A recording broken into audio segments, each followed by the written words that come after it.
Oke, selamat datang. Hari ini kita bakal kupas tuntas sesuatu yang keren banget, XLSTM. Ini adalah sebuah arsitektur AI yang punya potensi besar buat mengubah cara mesin mengingat. Dan uniknya, ini dilakukan dengan menghidupkan kembali ide yang usianya udah puluhan tahun. Coba deh kita mulai dengan satu pertanyaan yang cukup bikin mikir. Gimana kalau terobosan AI terbesar berikutnya itu ternyata bukan ide yang benar-benar baru, tapi sebuah reboot dari konsep lama yang umurnya udah 30 tahun?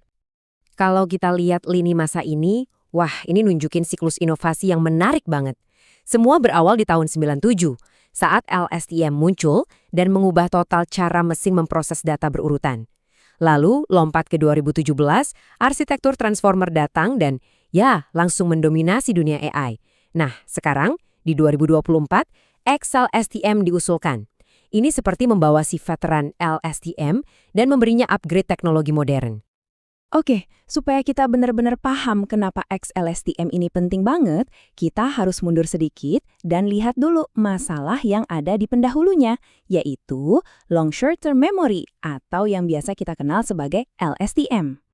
Selama bertahun-tahun ya, struktur inilah juaranya, standar emasnya lah.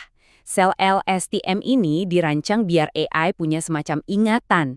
Jadi dia pakai semacam gerbang buat ngatur informasi mana yang boleh disimpan, mana yang harus dilupakan. Inilah yang bikin dia jago banget buat tugas kayak nerjemahin bahasa atau bikin prediksi. Tapi, ternyata ada beberapa kelemahan mendasar. Pertama, memori yang udah disimpan itu susah banget buat diubah atau direvisi. Kapasitasnya juga terbatas, karena dia cuma bisa nyimpen satu nilai atau skalar. Dan yang mungkin paling krusial, sifatnya sekuensial.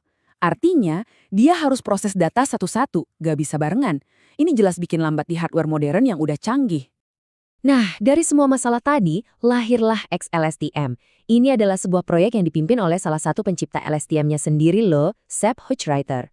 Pertanyaan mereka sebenarnya simple. Gimana caranya kita bawa LSTM ke era sekarang dan beresin semua keterbatasannya?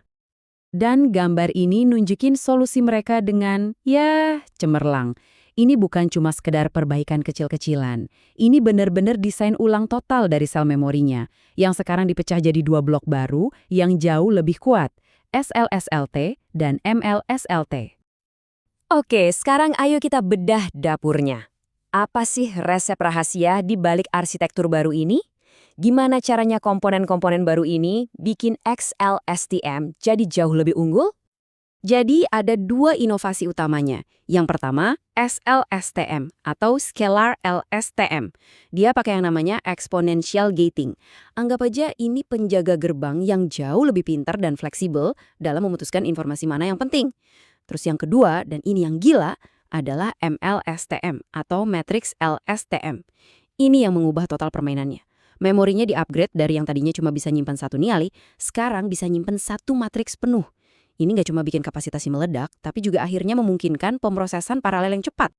Jadi kalau mau disimpulkan, ya seperti kata para peneliti ini, kuncinya ada di dua hal, exponential gating yang bikin aliran informasi jadi fleksibel, dan penyimpanan matriks yang bikin kapasitas memori jadi luar biasa besar. Kombinasi maut inilah yang jadi jantung dari XLSTM. Oke, teori-teorinya keren, tapi gimana performanya di dunia nyata?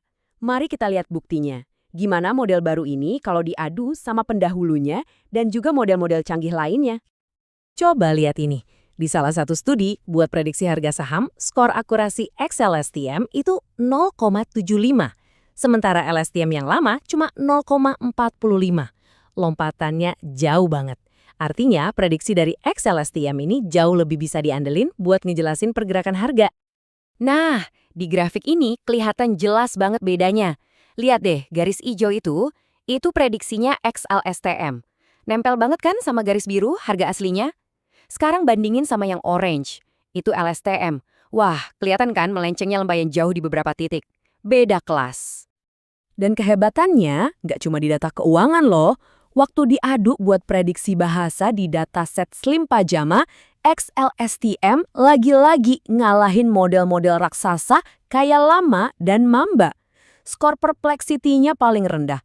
Gampangnya, perplexity itu ngukur seberapa bingung sebuah model. Semakin rendah skornya, berarti dia semakin jago dan semakin paham sama pola bahasa. Oke, jadi apa kesimpulan dari semua ini? Apa artinya kemunculan XLSTM buat masa depan AI secara keseluruhan?